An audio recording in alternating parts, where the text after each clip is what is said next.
अस्सलामुअलैकुम दोस्तों, आज हम बना रहे हैं जामुन का शरबत और बहुत लजीज और जायकेदार लगता है। इस मौसम में जामुन ज़रूर आते हैं, अल्लाह ताला की कुदरत है।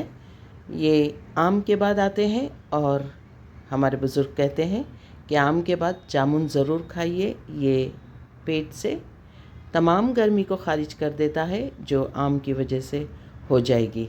इसलिए हर मौसम का हर फल हमने खाना चाहिए। ये पेट में चाहे कितना पुराने खाने के ज़रिए जाने वाले बाल वगैरह हो तो उन्हें भी गलाकर ख़त्म कर देता है।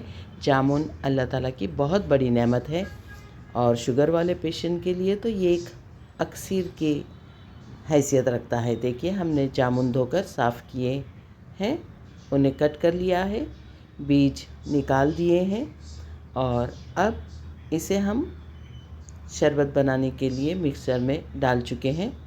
शक्कर उतनी लीजिए जितना मीठा आप खाना पसंद करते हैं, पीना शरबत पसंद करते हैं।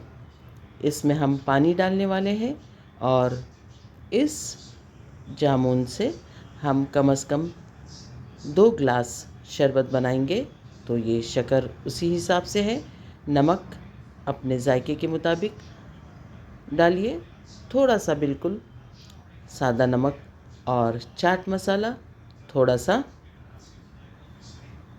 1/4 चम्मच ज़ीरा पाउडर इसमें जाएगा, वो भी बहुत हल्का सा। जायका इसका बहुत बेहतरीन लगता है। और साथ ही इसमें हम डालेंगे काला नमक जो शरबत के जायके को दोबाला कर देगा और बहुत ही लजीज और जायकेदार लगेगा। काला नमक हमने डाला है अभी और साथ ही इसमें पानी डालेंगे और ख़ूब अच्छा बारीक सा इसे पीस लिया जाएगा। अगर आप चाहते हैं कि इसमें मिंट का जायका भी आ जाए तो आप अपनी पसंद के मुताबिक इसमें पुदीने की चंद पत्तियाँ शामिल कर सकते हैं, लेकिन हमें उसका जायका नहीं ठीक लगता है, इसलिए हमने सिर्फ जामुन का शरबत बनाया है।